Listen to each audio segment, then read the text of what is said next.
આજ રોજ દરેક વર્ષે રેન્જ કક્ષાથી ડિસ્ટ્રિક્ટ્સના વાર્ષિક તપાસણી કરવામાં આવે છે અને આ વાર્ષિક તપાસણીના દરમિયાન જે પણ પોલીસ સ્ટેશનના અને એસપી ઓફિસની તપાસણી કરવામાં આવે છે અને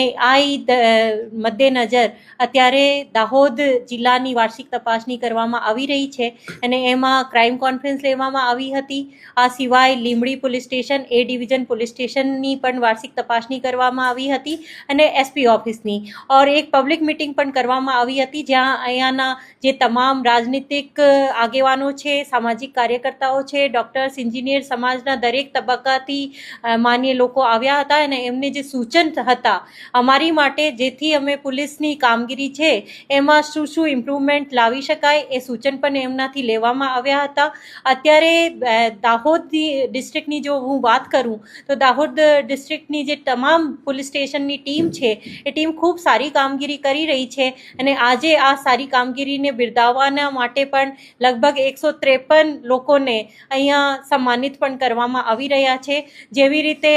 અત્યારે પણ એક બનાવ બન્યું હતું, જે નકલી બેંકનું જે બનાવ બન્યું હતું એ 2 દિવસમાં જ અમારી જે ટીમ હતી દાહોદ ડિસ્ટ્રિક્ટની એ ડિટેક્ટ કરી લીધું. આથી પહેલાં પણ એક આંગળીયા લૂંટનું જે બનાવ બન્યું હતું, આ બનાવને પણ તાત્કાલિક અહીંયાની ટીમ ખૂબ મહેનત કરીને અને એમનું ડિટેક્શન અને 100% બંને કેસમાં રિકવરી પણ કરી હતી. તો એવી જ રીતે અમારી ટીમ આગળ પણ એવી રીતે મોટિવેટ થઈને કામ કરે પબ્લિક માટે અને અહીંયા અમે દાહોદ જિલ્લાની જે તમામ લોકોને હું ખાતરી આપવા માંગુ છું ગોધરા રેન્જ તરીકે કે અમે તમારી સેવા માટે અને તમારે માટે